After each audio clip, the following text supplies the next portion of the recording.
하나님을 기념하라 세 번째 시간 6월절입니다. 성경 말씀 출애굽기 12장 12절에 있는 말씀을 낭독하겠습니다. 내가 그 밤에 애굽 땅에 두루다니며 사람이나 짐승을 막론하고 애굽 땅에 있는 모든 처음 난 것을 다 치고 애굽의 모든 신을 내가 심판하리라. 나는 여호와라. 내가 애굽 땅을 칠 때에 그 피가 너희가 사는 집에 있어서 너희를 위하여 표적이 될지라. 내가 피를 볼 때에 너희를 넘어가리니 재앙이 너희에게 내려 멸하지 아니하리라. 너희는 이 날을 기념하여 여호와의 절기를 삼아 영원한 규례로 대대로 지킬지니라. 6월절은 13절에 나와 있는 것처럼 너희를 넘어가리니, 그 말씀처럼 그 죽음의 천사가 이스라엘 백성의 집을 넘어 그냥 지나갔다 하는 그런 의미가 있는 것입니다. 넘을 유, 넘을 월, 그래서 넘어갔다, 6월절 이렇게 한자는 명시하고 있습니다. 영어에는 pass over 그렇게 해서 건너다, 넘기다 하는 그런 뜻이 있습니다. 유대력으로 니산월 1월 14일입니다. 그날이 6월절이 되겠고, 현대 우리가 쓰는 달력으로는 3, 4월에 해당하는 달로 볼 수가 있습니다. 이 6월절은 무엇을 기념하는 날인가? 첫째로 하나님께서 히브리인들을 애굽의 극심한 고난에서 구원하셨습니다. 바로 왕은 히브리인들의 인구 증가를 금지하는 정책을 시행하여 아들을 낳으면 죽이라는 명령을 내렸습니다. 이 정책은 히브리인들에게 엄청난 슬픔과 절망감을 주었습니다. 그리고 히브리인은 강제 노역에 동원되어 매일 혹사를 당하고 있었습니다. 그들이 열악한 환경 속에서 목표량을 채우지 못하면 애굽 관리들로부터 문책과 채찍질이 여지없이 가해졌습니다. 히브리인들의 애굽 생활은 그 비참함이 포로 수용소의 죄수들과 다름이 없었습니다. 하나님께서는 히브리인들의 신음소리를 들으시고 애굽의 압제에서 구원해 주셨습니다. 하나님의 구원은 얼마나 고마운 일입니까? 기념할 만한 일이 아닙니까? 그래서 6월절을 제정하고 이날에 하나님의 구원을 기념하게 했습니다. 둘째로 6월절은 출애굽 마지막 밤에 애굽은 모든 초태생이 죽임을 당했습니다. 그런데 문설주와 임방에 양의 피를 바른 집은 죽임을 당하지 않고 살아남게 된 것에서 유래했습니다. 애굽에서 처음 난 것은 그날 저녁에 다 죽임을 당했습니다. 아침에 일어났을 때에 온 애굽에서는 통곡 소리가 울려 퍼졌습니다.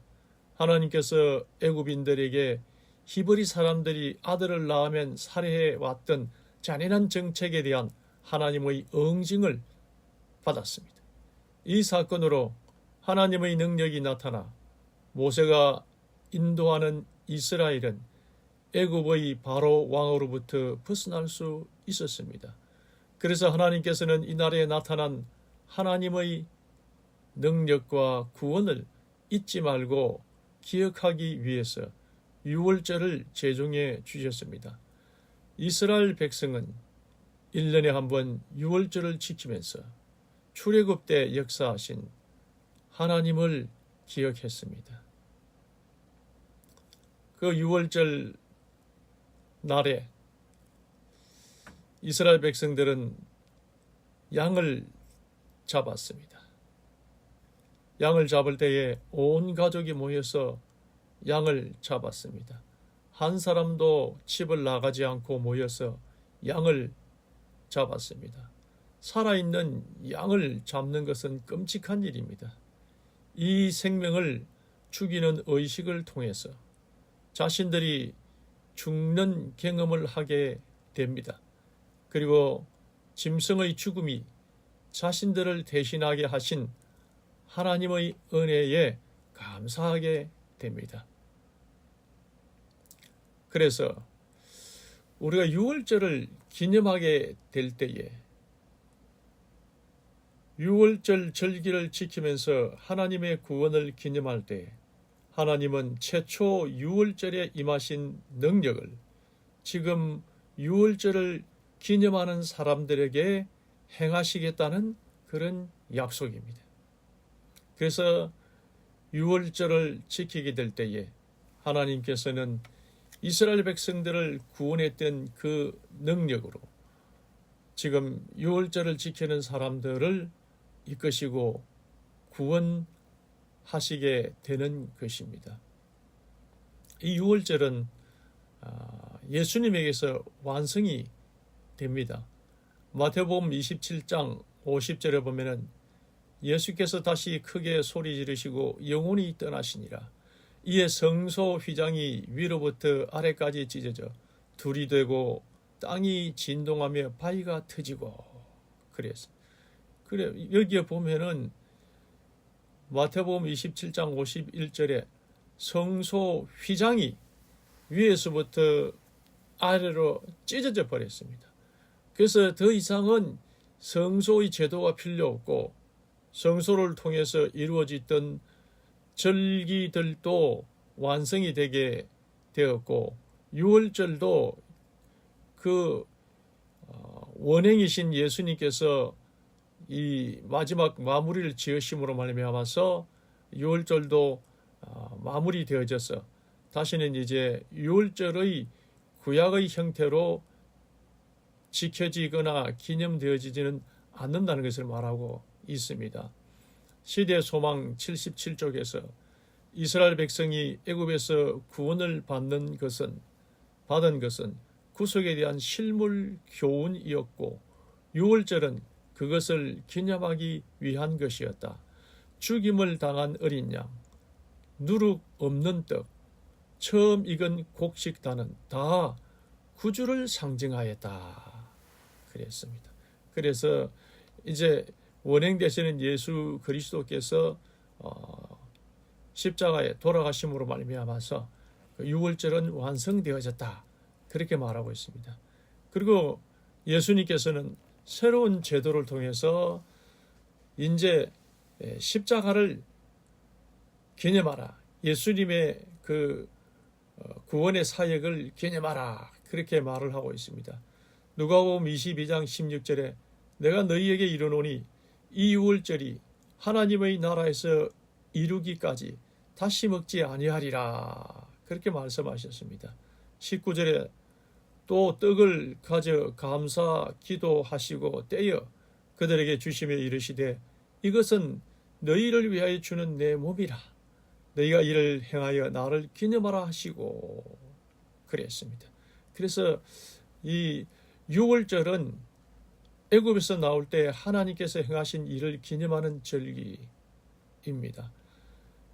성만찬은 세상에서 나올 때 하나님께서 행하신 일을 기념하는 예식인 것입니다. 그래서 이 성만찬 예식을 통해서 우리가 그 십자가를 기념하고 우리가 이 세상에서 하나님께로 나오게 된 것을 기념하게 되는 것입니다.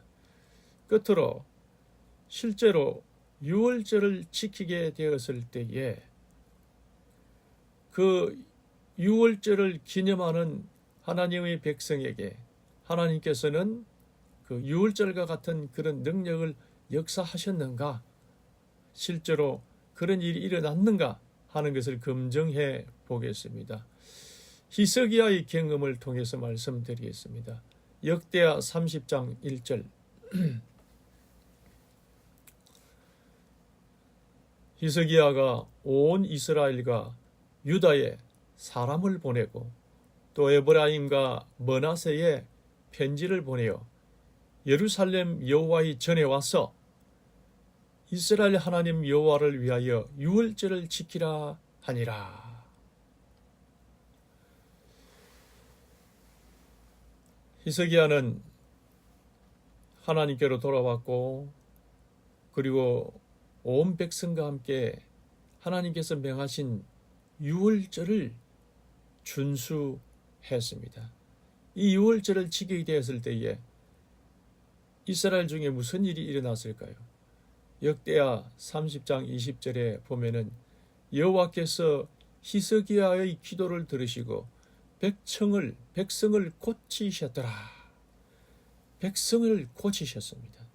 백성들의 마음을 고치고 백성들의 생활을 고치고 백성들의 그 아픔을 고쳐 주셨습니다.